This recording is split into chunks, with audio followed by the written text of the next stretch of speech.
Anything I can do for you? My understanding comes with a price. So what do you think? Feel the same way? Could this turn out to be a good thing for your family? Is Cyrus gunning for Marco Rios? Are you rescinding the job offer? Where is the birthday boy? General Hospital latest update. A jaw-dropping theory shakes Port Charles. Drew could be dead and Shiloh is wearing his face. Under Shiloh's spell, Cyrus went on a deadly rampage, Sam was nearly murdered, and Michael's kids may be next. Is anyone safe as Shiloh manipulates from the shadows? Hello everyone, welcome to my channel. I hope everyone is having a wonderful day. After watching these videos, please hit the subscribe button and give this video a thumbs up. General Hospital spoilers. Cyrus was under the influence of Drew as Shiloh when he went on his killing spree. General Hospital spoilers indicate that Drew Kane may not be Drew at all, but actually the supposedly dead Shiloh, aka David Henry Archer.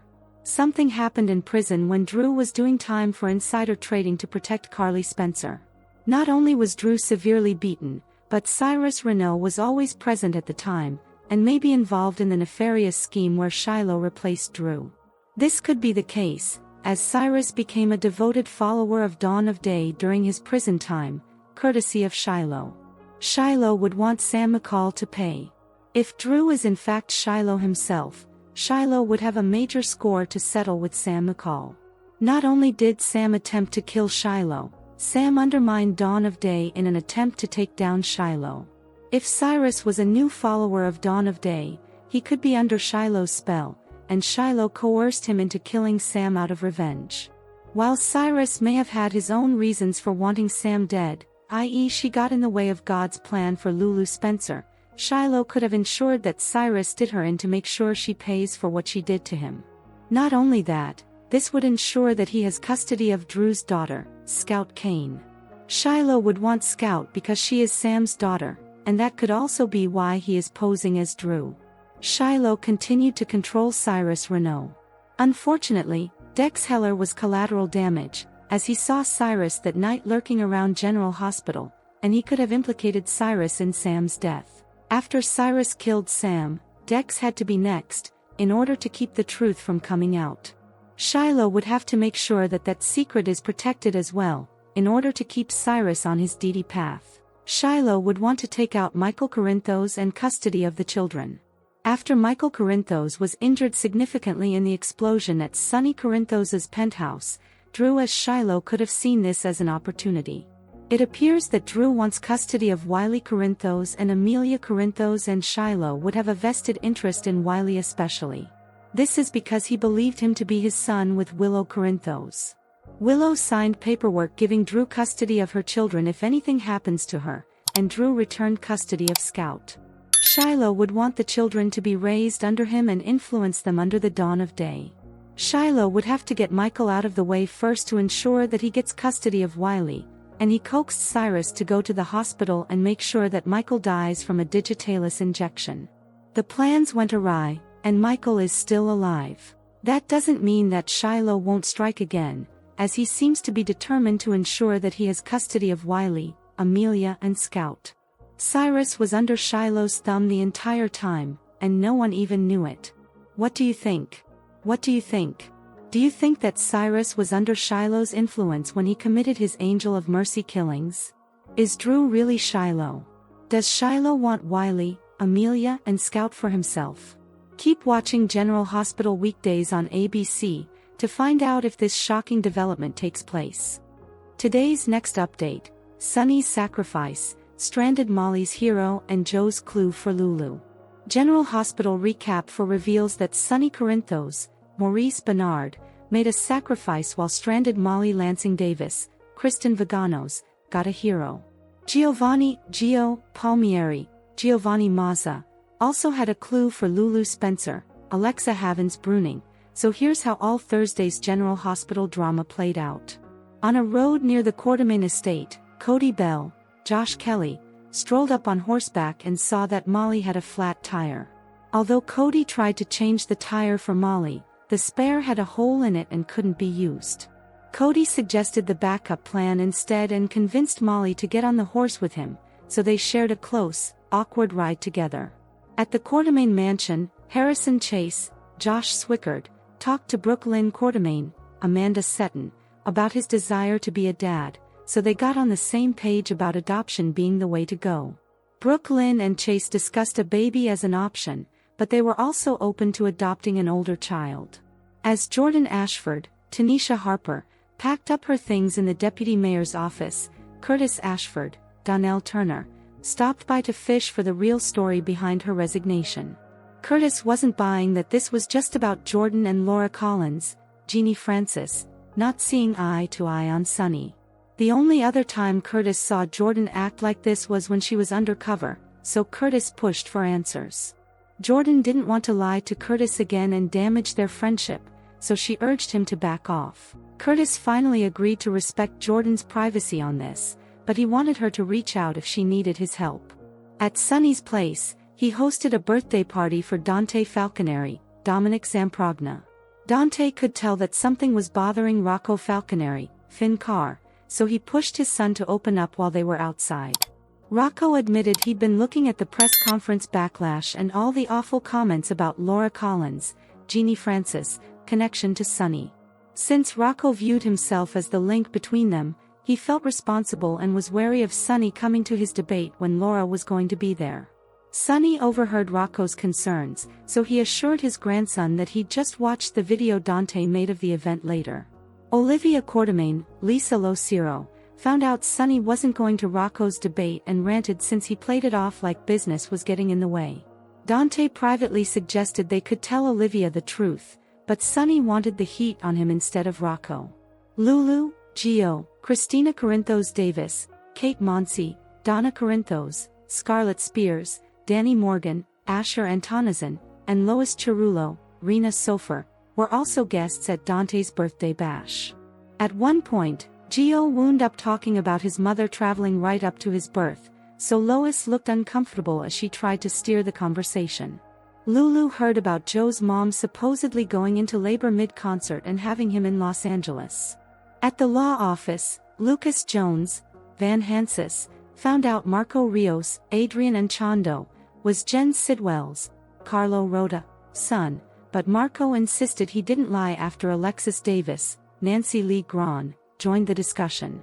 Lucas took off while Alexis noted that Marco still lied by omission. However, Marco argued that Alexis didn't use the Cassidy name and had distanced herself from her family to forge her own path, so he thought she could understand. Since Sidwell hadn't been convicted of any crimes, Marco pointed that out. Marco also called attention to all the times Sonny and Jason Morgan, Steve Burton, had gotten off the hook.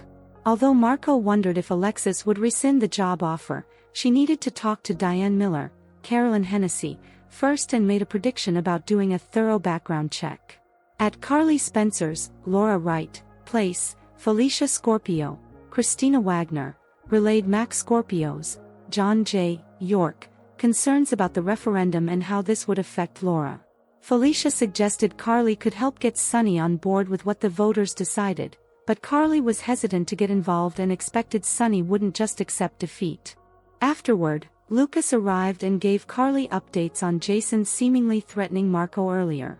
Since Sidwell was Marco's father, Carly heard that news and assumed that was the reason for Jason's behavior. Although Lucas initially acted like the Sidwell shocker dashed the possibility of a romance with Marco, he ultimately needed more time to mull things over. General Hospital spoilers say Lucas and Marco's romance will come with more bumps in the road, so stay tuned.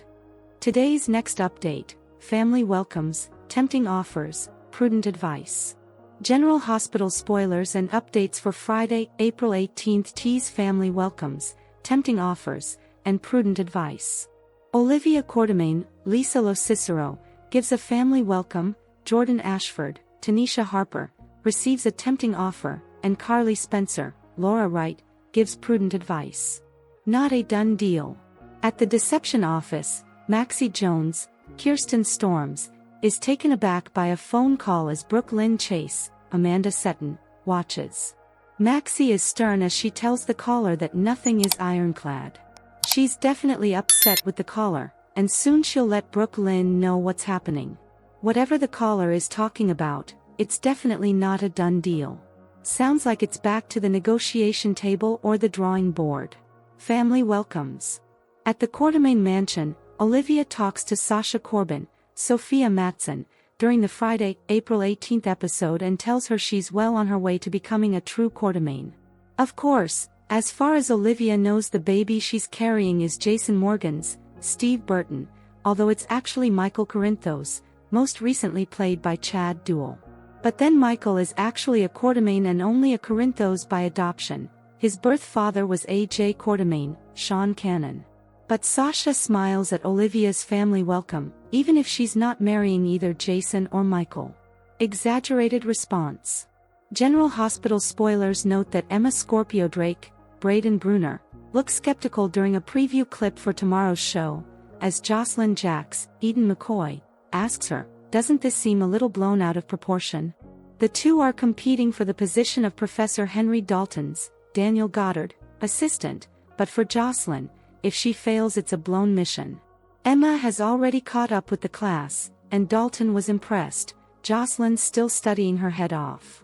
For Jocelyn, it's a lot at stake because she has to be close to Dalton to complete her WSB mission. She hasn't been told exactly why, but she can't lose this assistant position. Apparently it's vital to getting intel. A tempting offer. In the meantime, Jordan is with Jen Sidwell, Carlo Rota, who's giving her a tempting offer. She asks him what exactly does he expect her to do for him. Jordan has to be careful and remember Sidwell's not to be trusted, and it's going to be a fine line to walk. She has to get him to trust her, if she's going to find out what she needs from him. It's bad enough that Curtis Ashford, Donnell Turner, was suspicious of her leaving the deputy mayor job. She doesn't need Sidwell being suspicious. Still, Curtis hit the nail on the head about her working undercover. Prudent advice. At Carly's house, she's giving Sonny Corinthos, Maurice Bernard, some prudent advice, after her previous talk with Felicia Scorpio, Christina Wagner. Carly tells Sonny if he really wants to help Laura Collins, Jeannie Francis, he needs to get out of the way. The whole referendum came about because of Laura and Sonny's friendship, and Sonny owning the two peers that Drew Kane, Cameron Matheson, and Ezra Boyle, Daniel Cosgrove, want the Esplanade on. The less connection there appears to be between Laura and Sonny, the better, at least for the time being. Jason Morgan confronts Sasha Corbin. In the meantime, it sounds like Jason Morgan, Steve Burton, might interrupt Sasha and Olivia as he arrives and confronts Sasha, during General Hospital's April 18 episode. He wants to know why she sold out to Sidwell. Sasha had made a previous deal with Sidwell and she didn't let Jason in on it, but apparently he's now found out. This should be quite a conversation between the two of them. Perhaps this is what Olivia is addressing, about Sasha being well on her way to becoming a true Quartermain. How she's handling herself with Jason's confrontation. Thanks for watching this videos. Please hit the subscribe button for more updated news.